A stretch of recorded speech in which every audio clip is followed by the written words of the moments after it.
Did you miss your deadline to renew your Medicaid coverage? You can still send your completed annual review form to Healthy Connections Medicaid. You may be assigned to another health plan, but you can ask to come back to First Choice within 60 days of renewed Medicaid eligibility. It's your family. It's your choice. First Choice is the right choice. Renew and choose us. Visit selecthealthofsc.com/renew to learn more. Why is Instacart the holiday rescue app? Because you can get all your seasonal decor delivered instead of having to drive to 12 different stores. Candles and candy canes? Delivered. Wreaths and reindeer? Delivered. Lights from Lowe's? Delivered. And since I know you're going to ask, inflatable snowman? Delivered. So this season, stay in and get decked out. Download Instacart, the holiday rescue app, to get free delivery on your first 3 orders. Offer valid for a limited time, $10 minimum per order, additional terms apply.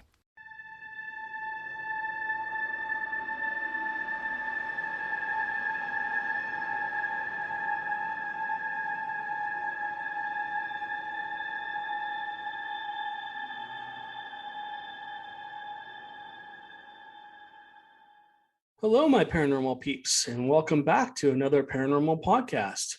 My name is Matt Harvey. I am the host of the Paranormal Podcast, along with my wife, Amanda. We run Deep Woods Paranormal. We've been researching the paranormal for almost 30 years together, and we research everything paranormal: Bigfoot, UFOs, ghosts, hauntings, demons, lake monsters, crypto creatures, and so on and so forth. So on these podcasts, what we do is we basically talk about our experiences when we go out to locations. Sometimes we'll have some guests on to talk about their experiences at locations and stuff like that. And sometimes we'll have on some experts to talk about different things like UFOs or Bigfoot or whatever, and kind of tell us their stories. So anyways, on this podcast, we're going to be talking about the old jail investigation we just did. We've done several old jails here recently. I think we've done 3. So this is the 3rd one. This will be on our YouTube channel here probably in about a month. It'll probably air in about a month, and you guys can go in there and look. There might be one long video or multiple shorter videos because people seem to like the shorter videos anyways. So let's talk about the history. The jail was built in 1876, I believe. And essentially is the only building that is left from this area. Unfortunately, because of fires and flooding and other severe weather, tornadoes and stuff that have come through this area, the jail is the only thing left that was originally there. There were other structures. There was a whole town. This area was a whole town. There was a courthouse. There was homes. There were other stores and other things at this location.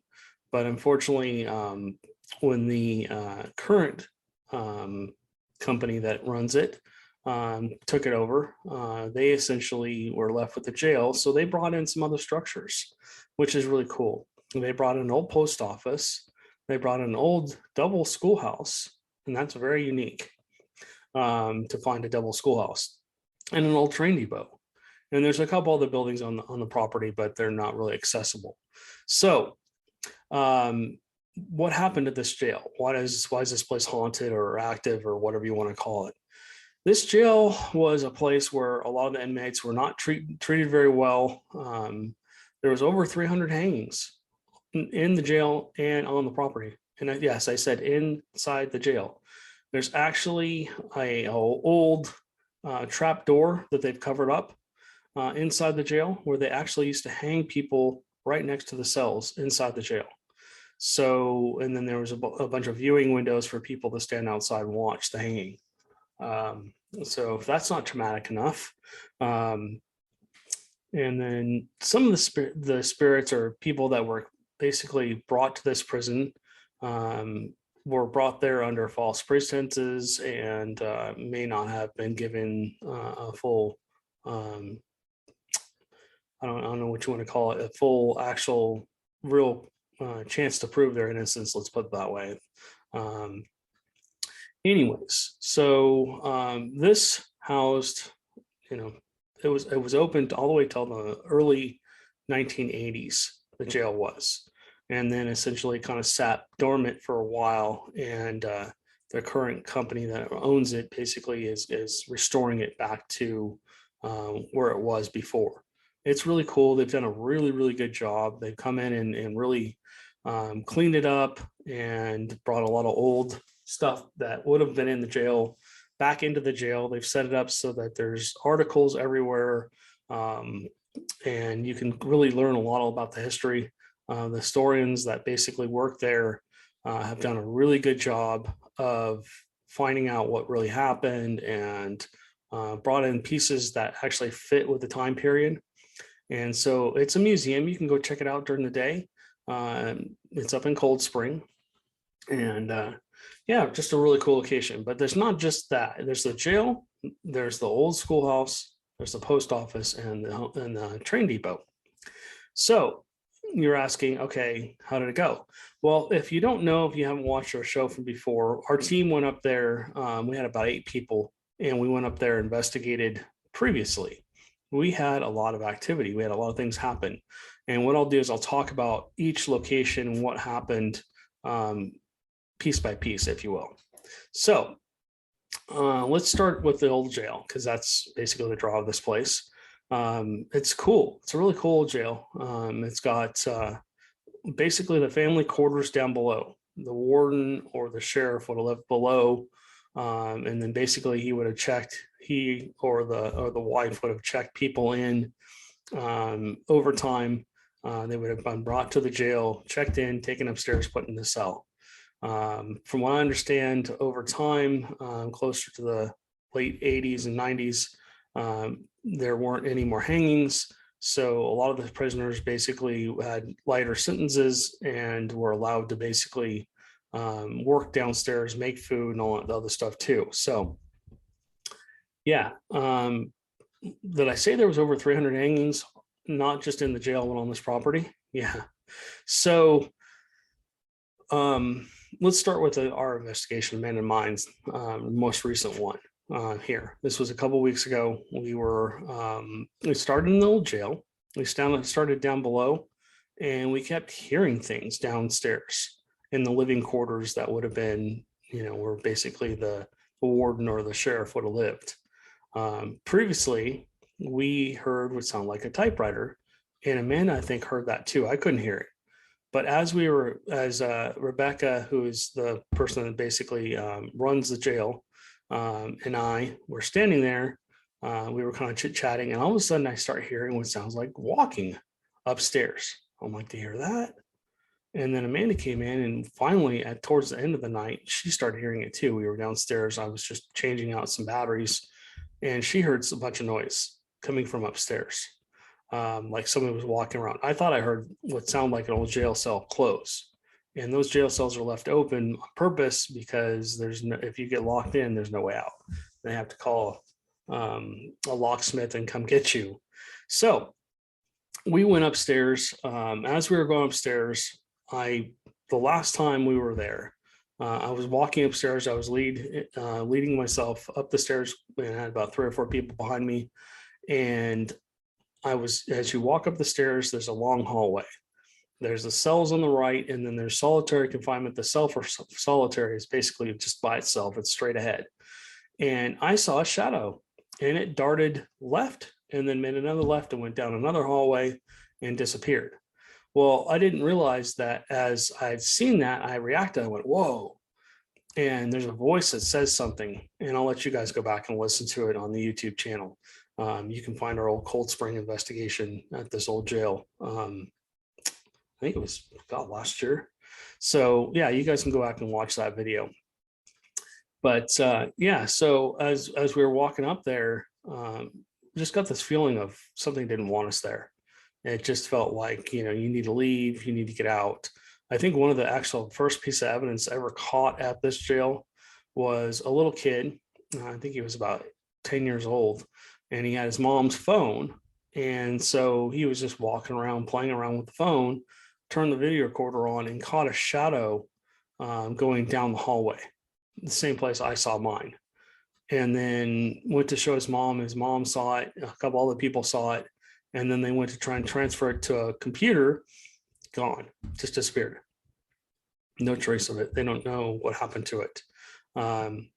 So yeah, I mean, similar experience to mine, which is cool, validates his experience, validates my experience. And then so as we were walking up, because of that, I wanted to set a camera at the top of the stairs. So I pulled out a tripod and put the camera on there. I put 2 IR lights, one on either side. These are very bright IR lights, so you can see very well. And I left it. And as I was setting that up, both Amanda and I both got the same feeling. Something wanted to push me down the stairs. It didn't want me up there. It wanted me gone. So, like a good investigator, we just pushed on. We were locked down in this location, so we couldn't leave anyways. But yeah, we essentially stood there for a few more minutes and didn't see anything, but it just felt like something really was angry at me for some reason. Now, I've always been polite. I'm always very professional when I'm on investigations. I've never threatened well, I take that back. On normal ghost hunts, I've never threatened anything. I've never told anything it need to leave. I never try to cross anything over unless the client tells us to. So I don't know why this thing was so aggressive towards me. It just didn't feel, I guess it felt threatened in some way, which I didn't want to make it feel threatened. We're always very positive and always very, we just want to communicate with you and stuff like that. So I don't understand where that hostility came from. The last time we were there, it was kind of the same thing. I felt like something just didn't want us there. And so, it's the same entity probably. It's just an old grouchy entity. I'm sure something really terrible happened to this poor entity. And I feel bad for him. I really do. If it is a male or female, I feel bad for them. I feel like, that's really sad that they're stuck at this location or whatever's going on, and they're just frustrated and they don't really want anybody to bother them. And I understand that, and we're walking into their home essentially and asking a bunch of questions and trying to get them to communicate with us. So we basically went to the right, went down another area because we just felt like, if we just left the camera running, things would be fine. Unbeknownst to us, as soon as I walked away, the camera turned off. So I went back when we were done investigating in the other area, which I'll talk about in just a second, and it was off. Replugged it back in, put an external battery charger on it just to make sure it had a good charge. And then the IR light slowly but surely died. So I changed out the batteries on the IR lights, turned them back on. They were fine. I could see clearly down the hallway. We'll see. We have not broken down all of the video yet from this investigation, so we'll see what happens. You guys will probably watch that you can see that on our YouTube channel. You'll see this investigation on the YouTube channel. Amanda and I decided to go into one of the cells, and unfortunately we've lost a very dear friend. Clay, who is the caretaker for the jail, unfortunately passed away last year. We didn't know. He was an awesome guy. This guy was an amazing guy, very knowledgeable of the paranormal, really knew what he was doing. And so we essentially got to investigate with him last time. If you want to go back and watch that show, we'll be doing a memorial on our next show for him. But yeah, I mean, it was really sad. So we wanted to see if he was still there. And so we made contact with possibly somebody else first. We were in the cell and nothing really happened at first. And then the K2 started to light up and there was no power up there. So there's no energy source for them. I brought an EM pump. I put it way far away so it wouldn't interfere with those K2 meters. If you don't know what a K2 meter is, it's basically just a little EMF device that basically is very, very, very sensitive. It has 5 little lights on the end. One always stays glowing on, and then the other 4 lights essentially will light up if there's some kind of electrical interference with the device. So that's what happened. Those started lighting up. First it started lighting up for Amanda, and then it started lighting up for me. We asked a lot of questions. We had quite a bit of information come through. We were recording audio, doing EVP sessions, and then we flipped on the spirit box And I don't think we got a lot through the spare box. I think we got a couple of things, but mainly they wanted to answer our K2 meters. They wanted to use the K2 meters to communicate. We do think we did establish contact with Clay. We asked him if he was okay, if he's doing all right, if he's happy, and he seems to be. So you guys can see that all over on our YouTube channel once that video comes out. So we were in there for about an hour and a half. It got really warm. We went back downstairs, and as we went downstairs, we kept hearing noises coming from the stairs. So I had to go back up and check that one camera that I left facing solitary, right? Both the IR lights were out. Camera was still running, but it was almost like pitch black, so you couldn't see anything. Lots of malfunctions in the jail with gear. And that's typical of I don't want to say haunted location, and it is in haunted locations too, but this place, I don't think this place is totally haunted. I think it's active, the jail itself. Did you miss your deadline to renew your Medicaid coverage? You can still send your completed annual review form to Healthy Connections Medicaid. You may be assigned to another health plan, but you can ask to come back to First Choice within 60 days of renewed Medicaid eligibility. It's your family. It's your choice. First Choice is the right choice. Renew and choose us. Visit selecthealthofsc.com/renew to learn more. It is Ryan here, and I have a question for you. What do you do when you win? Like, are you a fist pumper, a woohooer, a hand clapper, a high fiver? I kind of like the high five, but if you want to hone in on those winning moves, check out Chumba Casino. At ChumbaCasino.com, choose from hundreds of social casino-style games for your chance to redeem serious cash prizes. There are new game releases weekly, plus free daily bonuses. So don't wait. Start having the most fun ever at ChumbaCasino.com. No purchase necessary. VGW Group. Void where prohibited by law. See terms and conditions. 18+. Hey guys, it is Ryan. I'm not sure if you know this about me, but I'm a bit of a fun fanatic when I can. I like to work, but I like fun too. It's a thing. And now the truth is out there. I can tell you about my favorite place to have fun. Chumba Casino. They have hundreds of social casino style games to choose from with new games released each week. You can play for free anytime, anywhere. And each day brings a new chance to collect daily bonuses. So join me in the fun. Sign up now at ChumbaCasino.com. No purchase necessary. VGW Group. Void where prohibited by law. See terms and conditions. 18+. Other locations, other buildings in this location are possibly haunted. But yeah, whatever's up there really just wants to kind of be left alone and stuff like that most of the time. Sometimes they'll communicate with us.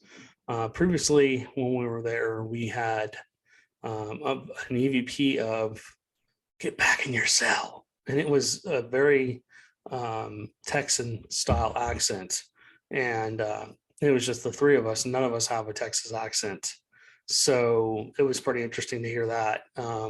And then we got a couple other things when Eric and I were up there. We had some K2 hits, and I don't think we ever used the spirit box up there, but we did have quite a few K2 hits in the jail area, upstairs and downstairs. Downstairs seems like a happier haunt than upstairs. It seems like something up there is just pretty grumpy. So when I went back up there, one of the IR lights has a little flip off button that had been flipped off. I know it was on when I started the recording. So I flipped it back on, and the other battery on the other side and the other IR light had been drained again. Brand new batteries right out of the package. So I replaced that with another IR light that had fresh batteries. And, we left it for probably about 2.5 hours just running after that, because we went and investigated the other buildings. So we started out in the post office, and last time we were in the post office, we made contact with a woman, and we asked if you worked there, and she said yes, and she really likes still being there. She feels like she's still working and doing her job. And so we asked her lots of questions, and we got lots of answers through either the K2s lighting up or through the spirit box. And again, you can watch that on our YouTube channel. Go look back for the old jail investigation. So Amanda and I went in there, and we were sitting in there, and it was pretty warm. It was probably about 80 degrees inside the building right now because of the heat wave we just had. And So essentially we're asking questions, and we got a couple of K2 hits right off the bat. And then I said, do you want to hear your voice? And so I pulled out and then lit up for yes. And so I pulled out the spirit box and set it down, and pretty much stepped away from it so I wasn't interfering with it in any way, shape, or form. And essentially Amanda had heard something outside. So she walked around the corner back out to the front. We were in the back of the post office where they would have worked. And so she walked back around the front. And as she walked by the front where the window was, the woman said, please come back to the other side of the window, ma'am. Excuse me. Hiccup in the middle of my laughing there. But yeah, that was crazy. I mean, she just full on, clear as day said that. And I started laughing. You can probably hear me on the recorder laughing, but yeah, it said a couple other things. She said a couple other things while we were in there, and that was pretty cool. So we had some activity in there. After a while, after Amanda heard that noise, I went and checked on her to make sure she was okay. And she said, we should probably move on. So we went over to the old schoolhouse. And so when we were in the schoolhouse, Amanda was immediately drawn to the left side of the schoolhouse. It's a double schoolhouse, which is very unique. I mean, they didn't really make very many of these. Again, all these buildings that I'm talking about were built in the late 1800s, and they were transferred here, except for the jail, basically to help rebuild this little town. It's a little ghost town, essentially, was what it is. And so the schoolhouse on the right side, when you first walk in, it's set up just like the old schoolhouse would be. Again, the company that runs this place has done a really good job. The historians have done a really good job of getting donations and setting things up like they would have been back in the day. And there's a mannequin, of course. I didn't tell Amanda. And the first thing she sees is that mannequin. She's like, oh, which was cool. Kind of, took the wind out of her a little bit. And so she got scared by that. So after that, we walked over to the other side where we had all the activity, the previous investigation. Both Eric and I had a lot of activity over there with the K2s. And then also the other group, Christy was over on that side with her group. Christy, Elena, Eric, the other Eric in our group were all over on that side. And she set a K2 against the typewriters. There's a bunch of old typewriters that they had lined up. I think there must have been at least 10 of them lined up straight in a row on top of this display case.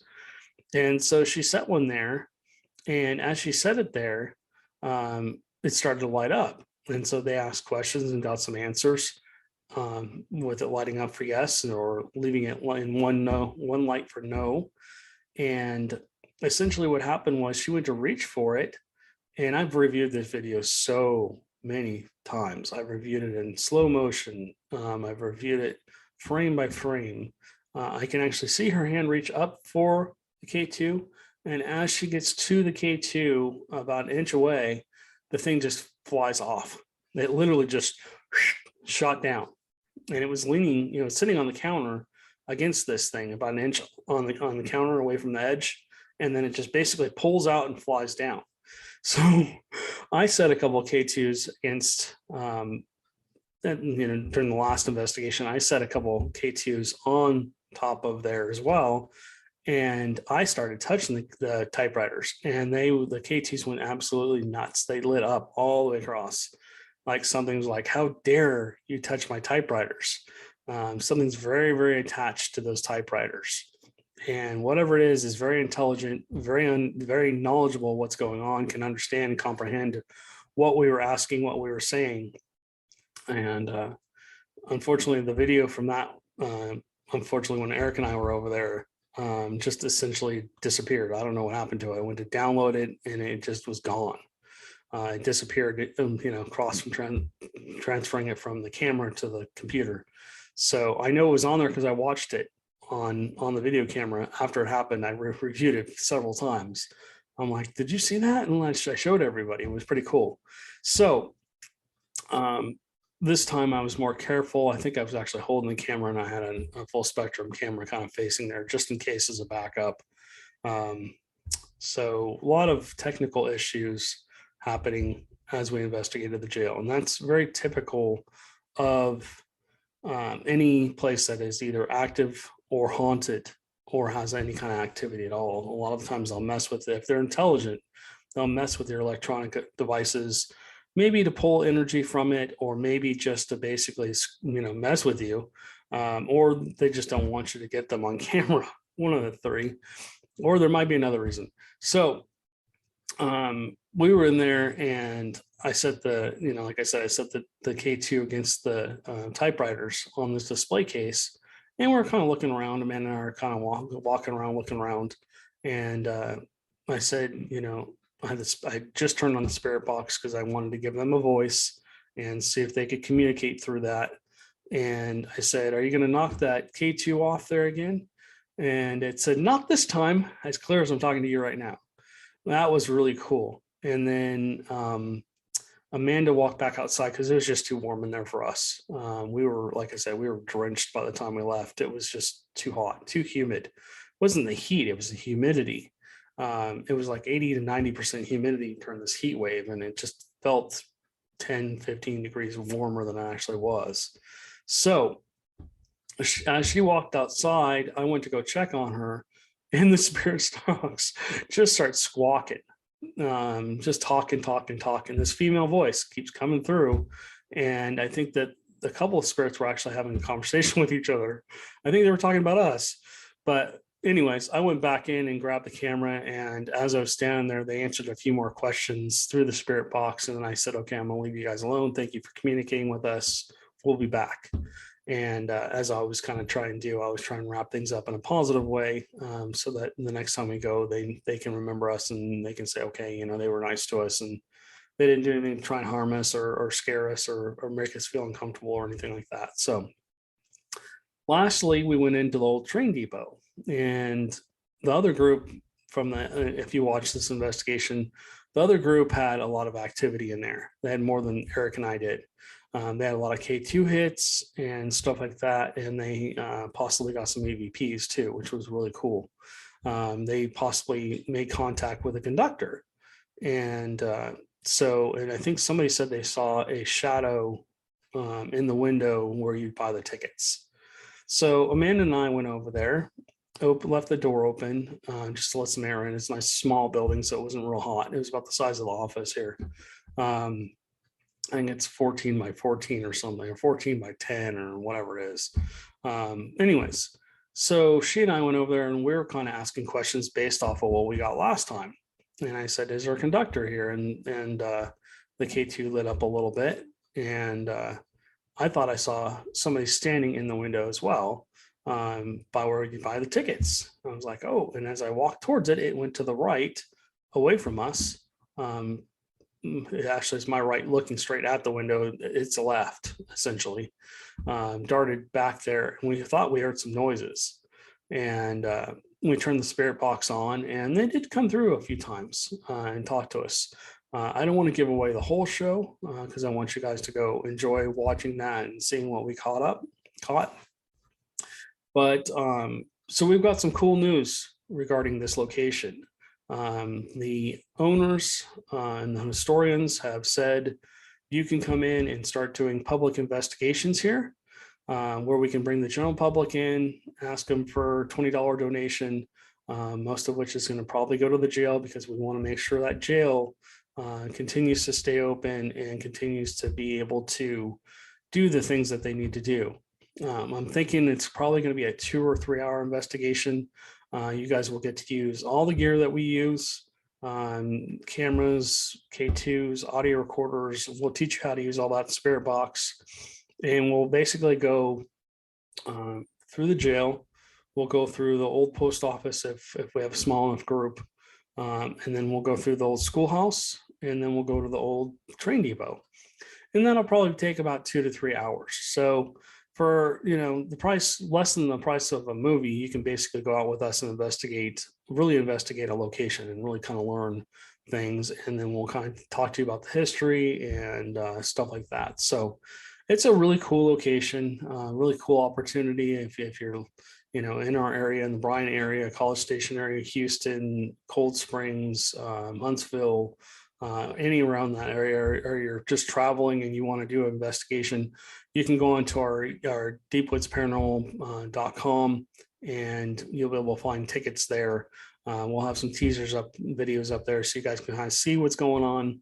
And then, of course, we'll have links to our shows that we did there for you guys to see. So thank you guys very much for listening. We really appreciate it. I don't know how long this podcast is, but thank you guys again for listening.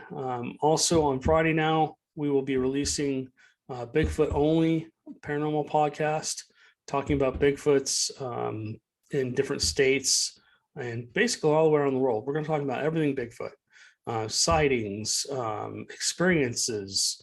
We'll talk about locations. We'll talk about what makes a good location. We might actually use a map. If you're watching this on YouTube, I might have an actual map as my background instead of our logo, and you'll be able to actually see. We'll zoom into places and we'll talk about why these locations are possibly a good location to go try and experience some kind of Bigfoot activity.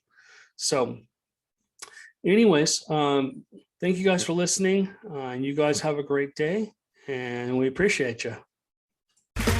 Okay, round two. Name something that's not boring. A laundry? Ooh, a book club. Computer solitaire, huh? Sorry, we were looking for Chumba Casino. That's right. ChumbaCasino.com has over 100 casino-style games. Join today and play for free for your chance to redeem some serious prizes. ChumbaCasino.com. No purchase necessary. Void where prohibited by law. 18+ terms and conditions apply. See website for details.